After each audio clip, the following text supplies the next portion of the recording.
All right, Bryce, you're the first box. Jeez, I'll do the first box.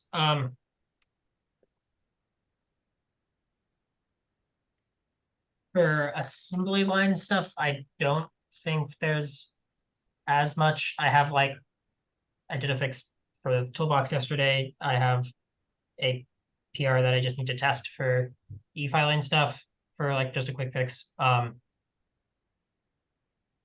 Jurex, I have more Jurex stuff than assembly line stuff. So we could push Maybe, that to the end, maybe. yeah, maybe we can see what everyone else has got, and then we'll see if we can fit it in before Quentin and I disappear and have to go to a faculty meeting. Okay. Um, but that doesn't have to be everyone else. All right, Caroline. I'm working away on an interview. I'm not sure, Michelle, if you got a chance to check if it seems like if there's I got some errors. One, it took me forever to figure out. Turned out there was a space in the wrong place. But I think if there's a question mark in the question ID, it breaks the testing, breaks the tests. I took the question mark out and it worked. So maybe it was just a coinky dink, not real. But I think it might have been a coincidence because I tried it myself and it did fine with a question mark. well, I don't know why it broke then. But yeah. And I guess I'm learning when something, so tests can pass, fail, or not pass. And then when it didn't pass, it said something was undefined, and that was where I found the extra space. But I don't know about the question mark thing, so I'll have a look at it again once I get through this series of tests to see. Yeah, I'd love to do it with you. Maybe I was looking in the wrong place, or maybe I didn't do exactly the same thing. Yeah, I didn't give you enough information to really check it, but yeah. Yeah. Okay. All right. That's where I am. Quentin, you are the next box, but if you're eating, I don't. I'll pause my eating.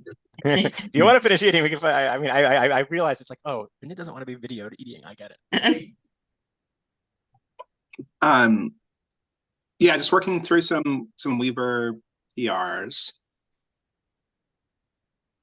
Some small ones. I'm trying to see how using the grid feature that's new will improve the UI of the Weaver a bit. So there's some places. What feature? There's a new DocAssembly feature that lets you put fields side by side instead of everything being. Oh. Which I think will really move the steps in the Weaver a lot easier, like the prompt labeling part where you label variables. So I was working on uses Bootstrap. Flex. Well, in the background, it's Flexbox, I think, but it's Bootstrap's grid, so it predates Flexbox existing. But I think they've switched to make it work with Flexbox. And finally had a chance to meet with Matt this morning and figured out the problem that he was having with using the view answers feature, which was a little stubborn. Should be resolved now. So that'll be helpful for more people to be able to use that interview, and it's a little bit more robust. And I pushed to release, which has a few nice cleanups to that feature, which is really nice when you're trying to troubleshoot problems on your server. Was that the missing variable thing, or was that old? It's related to that. Yeah, this was all just to help him troubleshoot this issue with I being not defined in his interviews. So we didn't have time after we figured out the problem with the dashboard. We didn't have time to actually look at his real interview and see exactly where the bug was and if it was still there or if it was kind of a zombie bug. But made some progress. Hopefully we'll be able to figure it out from there. Yeah, and definitely inspired after, like, this is like a tricky time of year, and inspired when I'm seeing what the challenges my students have. Documentation to make changes to the Weaver, things we could do for them to make it easier. But I'm also aware of the risk of updating things while they're in the 2 weeks before the final projects are due. So the changes, I will not release them until the end of December at the earliest for the Weaver. But that's kind of it for me. Michelle. So one of my questions was going to be for Caroline about that question mark. So it's good you already brought it up.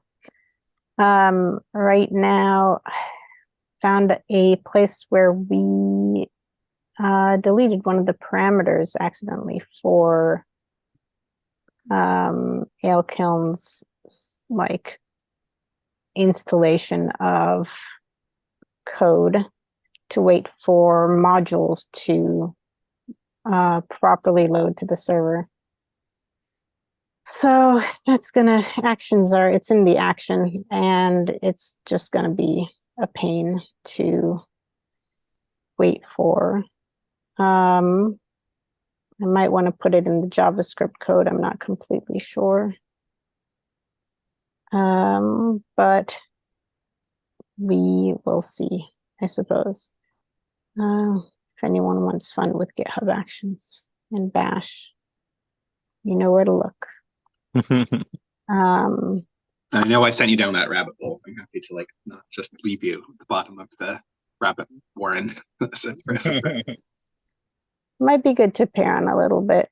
It's a different, I think this is a different one than the one that you brought up. But that would be just any bash. I think I might take it to JavaScript just because I know it better, and I can try it as opposed to continuing to push it to an action over and over again. I mean, yeah. Or I suppose I can make a bash script, but actions have different syntax, so that becomes an issue. Anything else? I wish we had some better documentation to point people to for merge problems and what to do when there are merge issues with merging. I think it might just be a matter of finding like GitHub's documentation on it and then like supplementing it. Yes. I'm sorry, I laughed just because merges are so notoriously unfun. Yeah. But they're gonna happen for people, and I feel like, yeah, it's a struggle. I mean, whatever way you try and explain it, it's a struggle to do so.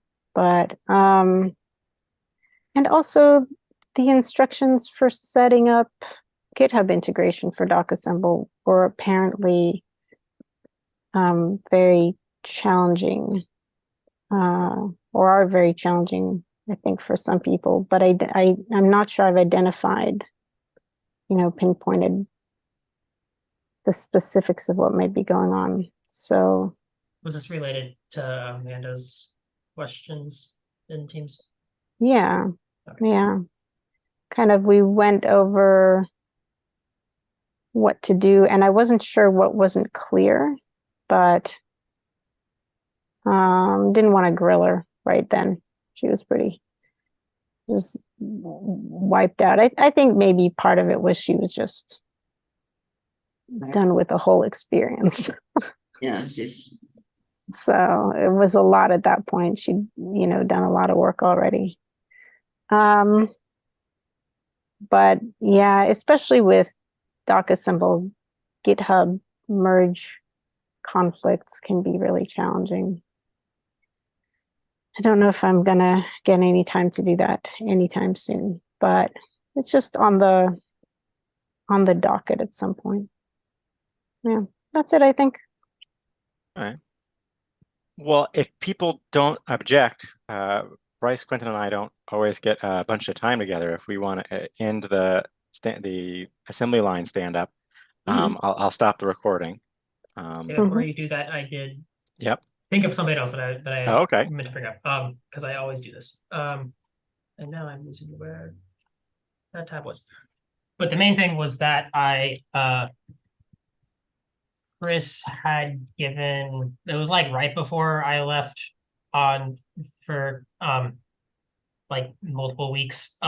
She sent me a accessibility audit that WebAIM had done of their interviews, which caught they're always mostly upstream DocAssemble bugs, and I'm tracking them, and I will try and go through and slowly change them. There were only a few that were considered like, I forget, none of them were like completely breaks it. Some of them were just like very necessary. Most of the other ones were like level 3 or below. But the two that I think were relevant for us and that we could change was that one,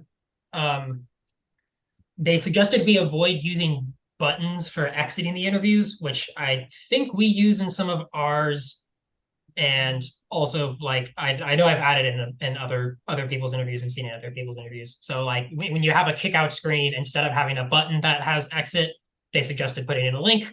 Just hard. They were much stricter with the like links should go somewhere, buttons should do something on the page that and so like there I think there was also the drop down templates they were suggesting like make that a button instead of keeping it as it looks like a link now. And I don't remember what it actually acts like, but they were like suggested making it a button. So that was one thing You would that leave the interview complete. So you're supposed to exit, but you'd use a link to exit rather than a button. That was their suggestion. Yeah, it's exit, I think, in the way that we use it. There's like exit and delete answers, which I don't think we use by default. Yeah. Only if you're doing the like leave immediately sort of safety Escape exit. type of thing, Yeah, escape. Yeah, that was what I was trying to look for. Thank you. Which does not delete answers, by the way, because we kind of, well, No. Oh, it doesn't. Okay. It's more hide screen. Yeah. It's like a That's fair. I know there are a lot of different on the DocAssemble side, there are a few different things you can do with the buttons, but most of the time I'm pretty sure we're just using exit to just bring you to a new page. And so they suggested making that a link. And that makes sense. And we don't have to decide on anything now, but I just wanted to float these.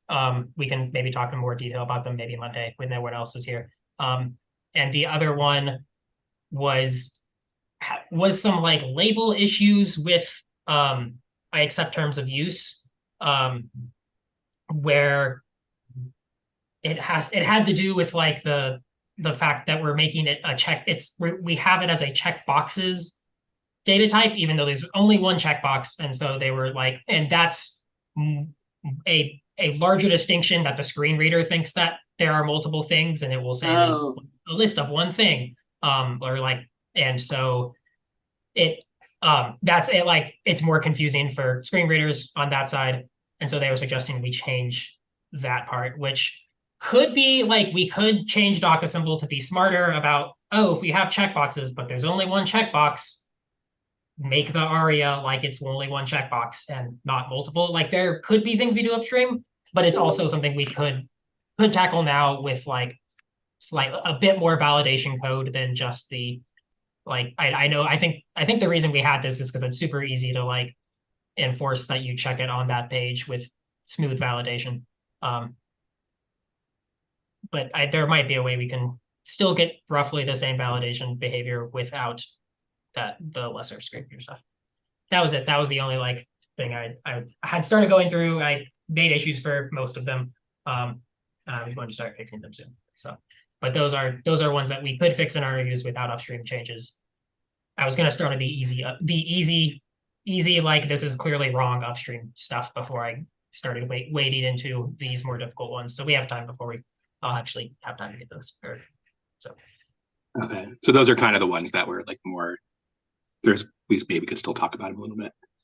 Yeah, there are other ones that are like, DocAssemble's error validation things are silent and don't actually update for screen readers and stuff like other things like that that are clearly bugs and clearly upstream. So if the validation stuff is a problem, we might need to address it in like the date, the 3-part date and the phone number stuff as well. Just because those are our cut. No, that's actually, I think I had a separate issue for that one. Okay. That I wanted to talk to you about because they had other issues with the 3-part dates. Yeah. As well, so. trying to kludge a custom data type together with JavaScript, endless fun. It just a gift that keeps on giving. Yeah, we're using jQuery validation for that, right? Yeah. Yeah. If we're using the jQuery stuff, then I think that's probably the issue with DocAssembly's side of things. And so if we can get jQuery validation to work, I am assuming that ours would work as well. But we can always double check Okay. once that's in. Okay. All right. That's all I have. Yeah, we don't need a full discussion on it if we wanted to actually Well, stop we- the call now. But Yeah, why don't we try to? One flag is that there's a chance some interviews care the name of that variable, and so we should just check for if we're refactoring the object type that it's not expecting it to be a dictionary of choices. in the accept stuff. interviews. Yeah, for the terms of use.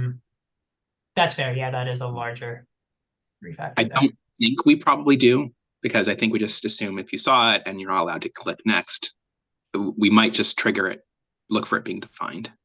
That would make sense rather than me thinking it has a particular value, because you always have to accept it, right? You can't get past the page of accepting it. Yeah, We just that's should. fair. I don't think we ever use, I think we just, ask for the variable, right? Or maybe there's somewhere later what you on that mean, it's yeah. actually used. I think we Yeah, just I ask think for the we just variable. ask for the variable. But some We refer to interviews it and might trigger kill. with that variable rather than the label of the question. That's what I meant.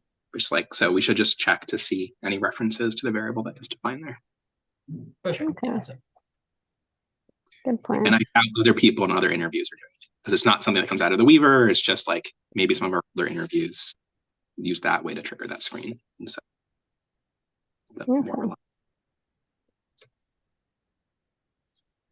All right. Anything else? Assembly line stand up. like a crossover one, I got a PR. I don't know if you Bryce, you or David have a chance to look at it. We can talk about it more at the form fixer discussion. And I think that's it. To the closest thing. There was something else that was like, but it wasn't so important.